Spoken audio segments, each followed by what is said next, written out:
Solutions. Net income 1,10,000 जो net profit question में दिया था। उसके बाद depreciation return of during the year, ये आ गया 44,000, उसको हमने ऐड कर दिया। ठीक है, total operating profit before working capital changes 1,54,000 हो। सो नेट प्रॉफिट जो पहले था 1,10,000 था, डेप्रिसिएशन ऐड किया 44,000। Operating profit before working capital changes 1,54,000। Add decrease in current assets, increase in current liability, less increase in current assets and decrease in current liability। ये adjustment करेंगे। इसको करने से पहले मैं फिर स्क्रीन वापस ले रहा हूँ, आप खुद बताएंगे। अब डेटर्स है, पहले 180 था 2 लाख हो, डेटर्स बढ़ गए, करंट एसेट्स बढ़ा है तो कैश कम होगा, इन्वेंट्री कम हुआ है तो कैश बढ़ेगा। पहले मैं इन दोनों चीजों को दिखाता हूँ। डेटर्स बढ़ा, 180 का 2 लाख हुआ तो 20,000 बढ़ गया। अब इसमें देखिए डेटर्स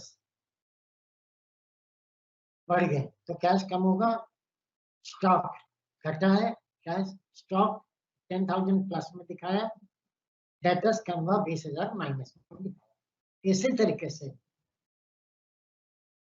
प्रीपेड एक्सपेंस पहले 16,000 था, अब 15,000 कम हुआ है। Prepaid current assets, accounts payable है, current liability. Prepaid assets, current assets कम हुआ, कितने से कम हुआ?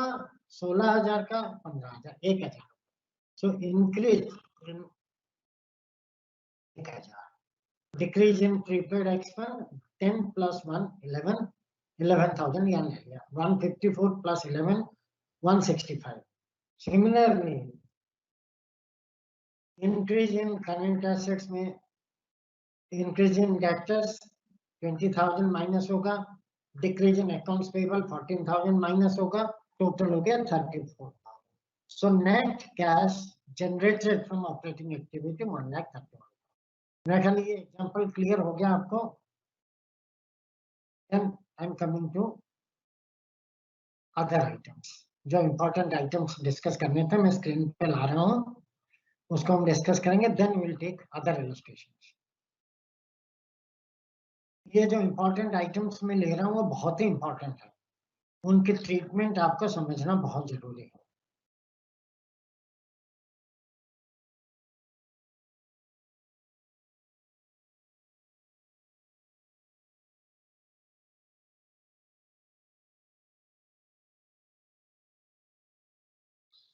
Treatment of some items, some important points to be considered while preparing cash flow statement. सबसे पहला इंटरेस्ट एंड डिविडेंड। इसमें देखिए इंटरेस्ट डिविडेंड आपको देखना पड़ेगा, what is the nature of the company, is it a financial enterprise और it is a non financial enterprise. If it is a financial enterprise का मतलब है बैंक्स हैं, एनबीएफसी हैं, स्मॉल फाइनेंस कंपनी है, उनके लिए इंटरेस्ट और डिविडेंड ऑपरेटिंग एक्टिविटी होगा।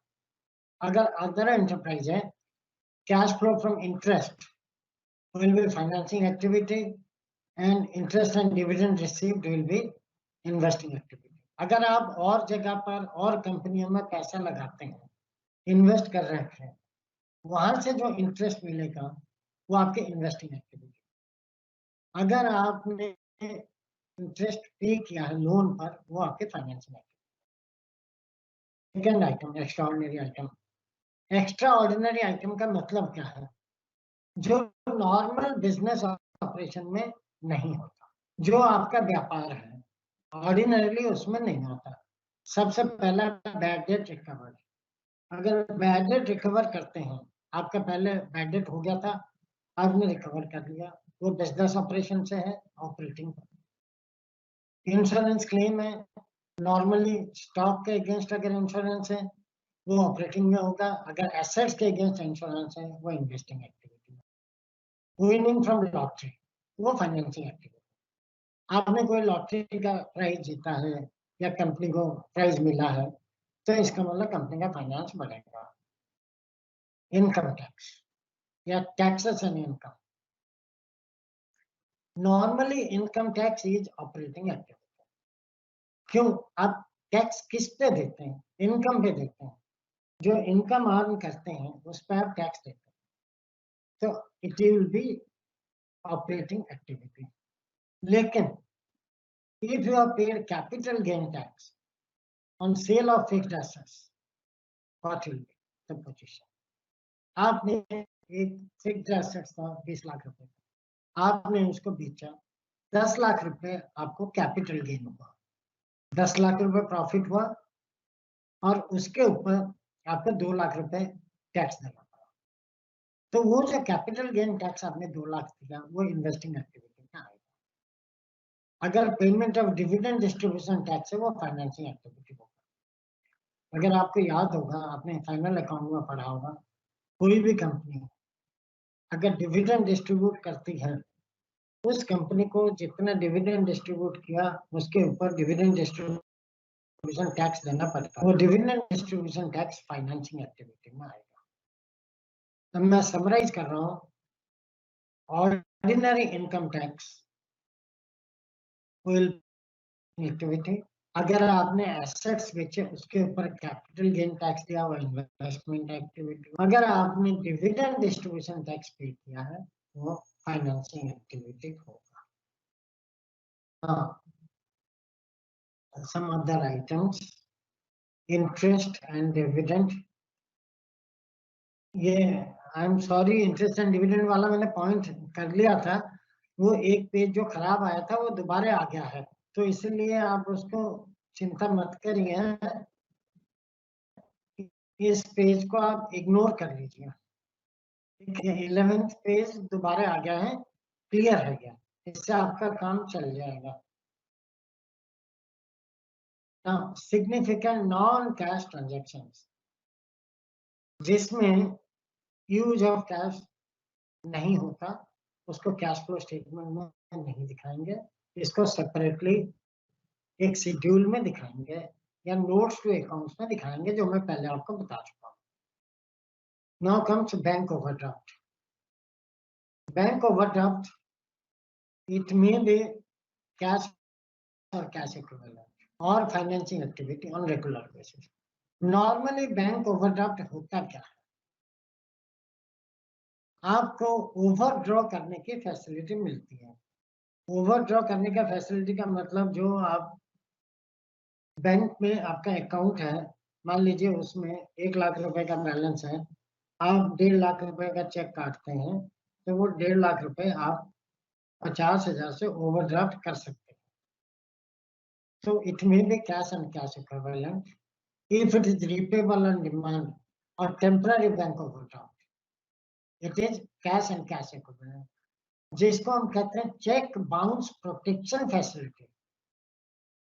आपका चेक बाउंस ना हो, आपने चेक इशू कर दिया, बैंक आपका चेक को वापस नहीं करेंगे, आपको अकाउंट में जितना पैसा था उससे ज्यादा विथड्रॉ करने की परमिशन दे रही है वो बैंक ऑफ, वो कैश एंड कैश इक्विवेलेंट में है. अगर बैंक ने आपको रेगुलर बेसिस में फाइनेंस कर रखा है, आपका परमानेंट लिमिट है, तो आपके फाइनेंसिंग एक्टिविटीज में आ जाएगा या रेगुलर फंडिंग एक्टिविटी होगी. How to find out cash flows from purchase और sale of fixed assets, investments. देखो, परचेज और sale of fixed assets clear है, जितने काम खरीदेंगे वो इन्वेस्टिंग एक्टिविटी में आउटफ्लो में दिखाएंगे.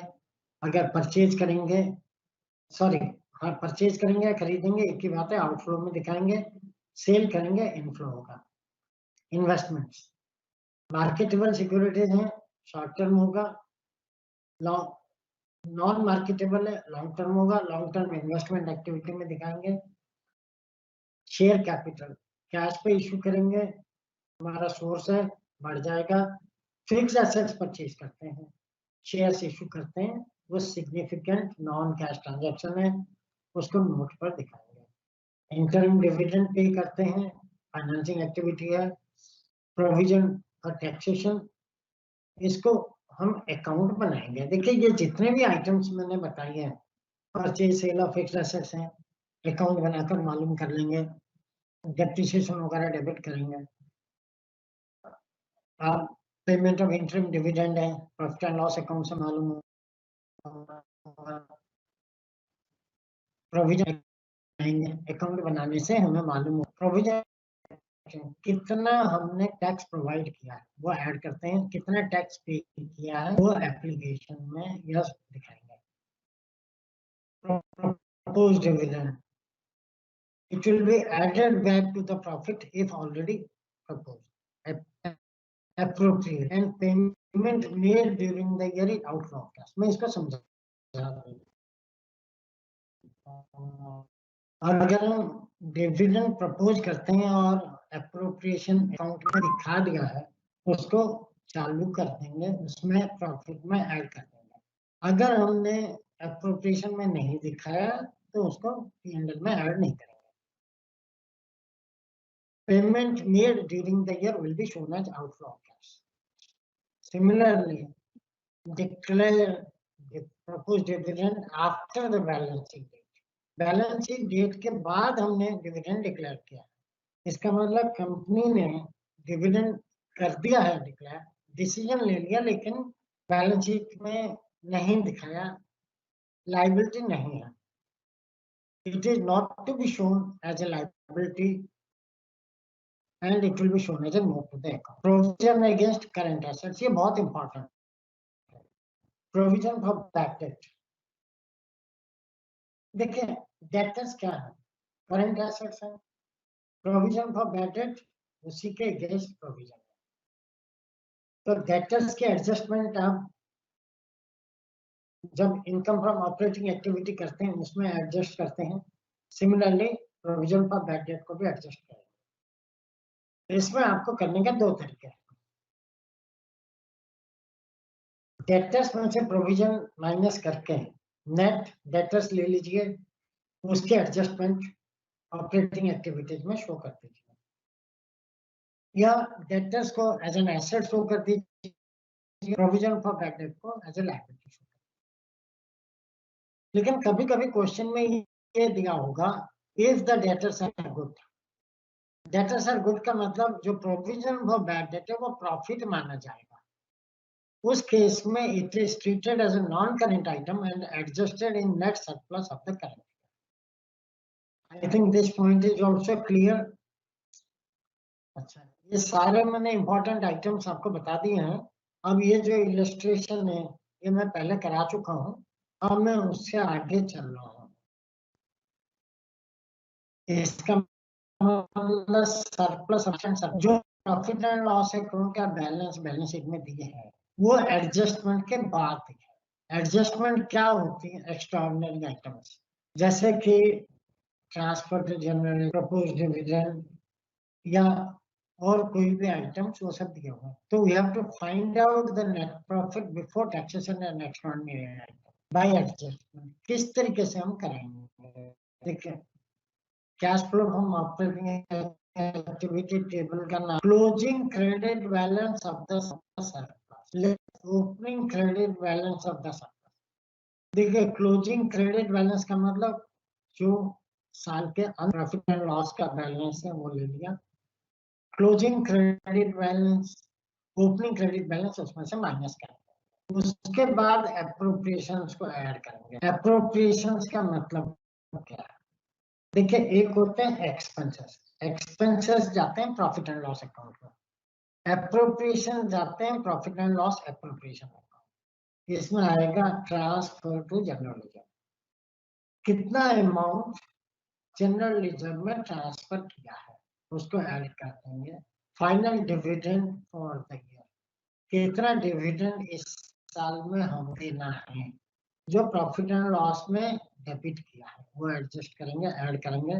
एडजस्ट का मतलब देखिए ये ऐड करना है, transfer to general reserve add करेंगे, फाइनल डिविडेंड ऐड करेंगे, interim dividend paid during the year ये भी ऐड कर देंगे, provision for tax made during the year, यहाँ प्रोविजन फॉर टैक्स मेड कितना इनकम टैक्स का प्रोविजन किया है। एक्स्ट्रा ऑर्डिनरी आइटम कुछ हो तो वो भी ऐड करेंगे। लेस क्या करेंगे? रिफंड ऑफ टैक्स, जैसे हमने लिया है प्रोविजन ऑफ टैक्स ऐसे रिफंड ऑफ टैक्स माइनस करेंगे। Decrease in deferred tax liability वो भी माइनस करेंगे, कोई एक्स्ट्रा ऑर्डिनरी इनकम होगा वो भी माइनस करेंगे। Then you will reach net profit before taxation and extra ordinary item. ये वही नेट प्रॉफिट है जो मैंने आपको पहले एग्जांपल में बताया था, जो आपको दिया हुआ है। इसमें दिया है नेट प्रॉफिट, ये 1,10,000 ये आपको दिया हुआ है, तो आप इस तरीके से कर रहे हैं। अगर बैलेंस शीट का डिफरेंस दिया है तो जो मैंने आपको अभी एग्जांपल दिया है उस हिसाब से करेंगे। उसको मैं देख रहा हूँ, एक इलस्ट्रेशन लेके आपको समझा रहा हूँ उसको। इसके लिए हमारे पास दूसरा तरीका यह है, we may find the net profit before tax and extraordinary item by making a P&L account. ये profit and loss adjustment account बोलते हैं। इसमें देखिए ओपनिंग बैलेंस दे दिया। ओपनिंग बैलेंस क्या है, इसको थोड़ा और ऊपर करता हूँ। Opening balance of the surplus in P&L account, जो P&L अकाउंट में ओपनिंग बैलेंस, ये है बैलेंस कैरिड डाउन, ये balance brought down, opening balance, ये है balance carried down, closing balance, transfer to general reserve, transfer to provision for tax, final interim dividend, deferred tax liability में increase हुआ। ये पांचों item इसमें ऐड करेंगे। इधर refund of tax, decrease in deferred tax liability, extraordinary item, extraordinary expense इधर add करेंगे, extra income इधर दिखाएंगे। इसका जो बैलेंसिंग फिगर है profit of the current year, ये बैलेंसिंग फिगर आ जाएगा। ये वही फिगर है जो आपको करंट ईयर का दिया होगा। समझने के लिए ये एग्जांपल 2 नंबर को देखें। ये आपको दिखाई दे रहा है ठीक से? इसमें देखिए ये बैलेंस शीट दी गई है। Cash flow from operating activity calculate करना है from the following financial position of A limited. Calculate cash from operating activity 2020-2021।